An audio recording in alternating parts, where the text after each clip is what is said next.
I'm just wondering how many animated films seem to end with some sort of concert or some performance of a song? Okay, stop right there. Might be time to think of a different kind of ending.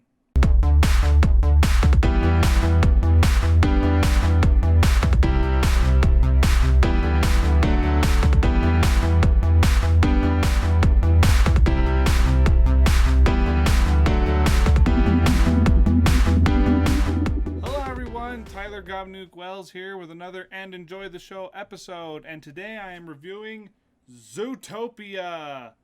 I'm really excited to review this film because I didn't get to see it opening weekend. I only saw it a couple days ago.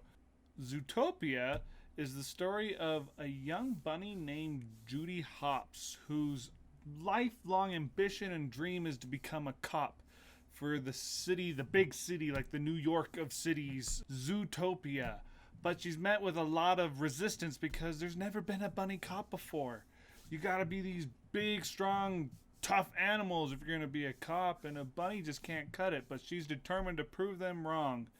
But alas, she may have gotten the job, but that doesn't mean her chief believes in her. ZPD's first rabbit officer, Judy Hopps. You ready to make the world a better place? This is priority one. Hopps. Parking duty. Sir, I'm not just some token bunny. You strike out, you resign. Deal.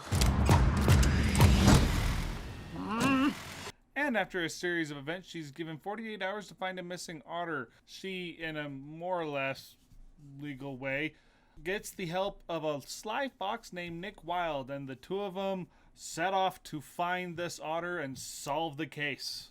When you think about the premise of this film, about a young bunny wanting to be a cop inside the biggest animal metropolis, it sounds kind of like a film that when you hear that, you think, oh, it's just going to be a kid-oriented film that, may be a good time for the parents, but not necessarily is made for adults. Apparently someone or someones or a group of filmmakers at Disney really felt the need to go, let's take that premise and do something more with it, because Zootopia, if I had to describe it in one sentence, it would be this film shouldn't exist. And I don't mean that in a negative way. The way this film is written, the way the events play out, the story that we have, you could literally remove the animals and replace them with humans, keep pretty much everything the same, minus, some obvious animal jokes and references, but you could literally change the animals into humans and the story would still work. And because they're animals, it's given a little bit more charm than it would be if it was, us Homo sapiens in the roles. And you can just tell that the filmmakers, I'm watching the credits and there's like 7 people involved with the story development, and it shows. This is what it takes to write a good story. Not that you need 7 people, but they pooled their resources and you could tell they plotted out this movie. And it's just amazing. This isn't just your average underdog story, about the young bunny cop going against the notion that bunnies can't be cops and proving them wrong. This film's about racism. It's about prejudices. It's about judging before you know anything about anyone, letting the past decide too much on how you feel about somebody. And that's just covering the surface. This film is so layered with so many different messages and meanings that, while some of them are kind of like flat out obvious, it's done in a very tasteful and a very educational way. And I say educational because it's not like you're rolling your eyes. You're kind of going, hey, I can relate that to that, and it doesn't feel like someone's hitting you in the face saying, hey, change your ways. This film it shouldn't exist. It's too well done. The actors play their characters so well. We've got a top-notch voice acting crew. Let me just list off the actors we have here. Jennifer Goodwin as Judy Hopps. You may know her from Once Upon a Time or Gilmore Girls. We have Jason Bateman. We have Idris Elba, who I'm a huge fan for. We have Jenny Slate. We have Tommy Chong. We have J.K. Simmons. Who doesn't love J.K. Simmons? Alan Tudyk. We have Shakira. This is a very fantastic roster of actors, and they all do a brilliant job bringing their characters to life and giving them personality. And don't even get me started on the animation. I know everyone for the longest time has said that Pixar is the king of animation, but DreamWorks and Disney Animation have caught up and, in my opinion, have surpassed Pixar in many ways. I feel like Disney Animation and DreamWorks are actually pushing the envelope of what you can do with animation, and Zootopia is a fantastic example of this, with all the different animals and, you know, between furs and scales, and then you've got the different environments that Zootopia has, between a hot desert, snowy tundras, to rainforests, and it just looks fantastic.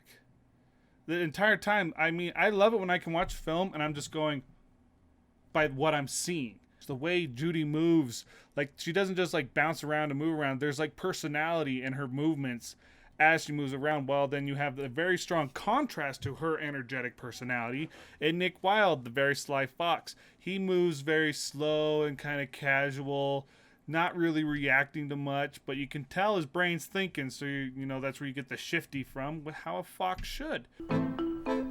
Hey, Flash, want to hear a joke? No! Sure.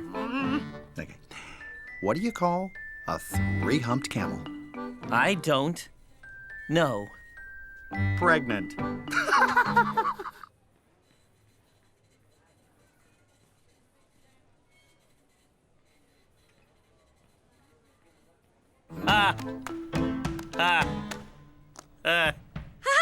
Yes, very funny, very. And the list just goes on and on. These characters were characters. The chemistry between Judy and Nick, or I should say Jennifer and Jason, even though they probably were never in the same room since a lot of the times they record separately, there was a chemistry there. Their characters really worked well together. It had synergy. And that's kind of what you need in a film like this. And you care about these characters. I was kind of worried they were going to go down usual storylines that create drama. And there is some of that, but they're not the ones I was expecting to happen. And when you look at the film from beginning to end, and if that, you know, decision really felt vital, it does. There is a reason why this decision needed to happen for this next part to happen. And it flows very well when you actually analyze. And I can't wait to see this film more, because I bet I've only scratched the surface on what there is to analyze here. There's also so many Easter eggs that this film is just mind-blowing. And I know this doesn't really sound like a critique or a review, but it's just because I've never been faced with a movie like this. I was expecting just to have a good time at a kid-oriented film, and what I got was a very adult-oriented narrative that kids could follow. This film is very much for everyone. There might be some parts that might be too much for young kids, like young, but that's going to be between kids. I'm not going to say don't take your young ones to it, because they could be totally fine.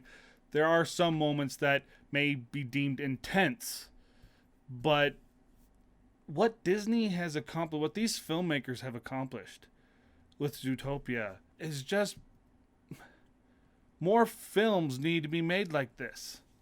More films need to have this dedication to the story.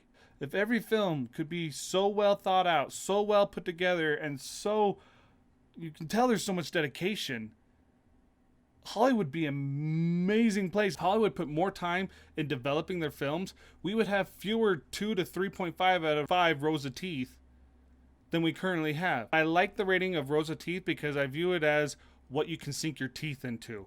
If you can only put one row of teeth into that film, well, you're not really getting much. It's more of a nibble. But if you can really sink your teeth into something, the more rows of teeth you're going to have, so the more you'll get out of it. And if more films were like Zootopia, well, we would just be full on just fantastic entertainment, because Zootopia is going to be my very first 5 rows of teeth out of 5. A full mouthful, because this film is almost flawless. And for that, even with its few minor faults that I could probably find if I really nitpicked, wouldn't be doing the film justice. This is what filmmaking's all about. This is how you tell a story. This is how you do characters. Zootopia is a work of art, and I'll be very surprised if any other animations this year can surpass it. And another reason why you should go see it is that this film is currently standing at 99% on Rotten Tomatoes, which is also just goes to show that this is just not what we expected. Seriously, if you haven't seen Zootopia, go out to the theater and see it. Even at full ticket price, you will not be disappointed. This film is a rare kind of picture that we're not going to see a lot of. But enough about what I thought. What did you think of Zootopia? Comment below. Let me know your thoughts, especially since I might have been a little too generous with that rating, but I really felt like Zootopia was just this close of being a masterpiece, and you don't get very many of those.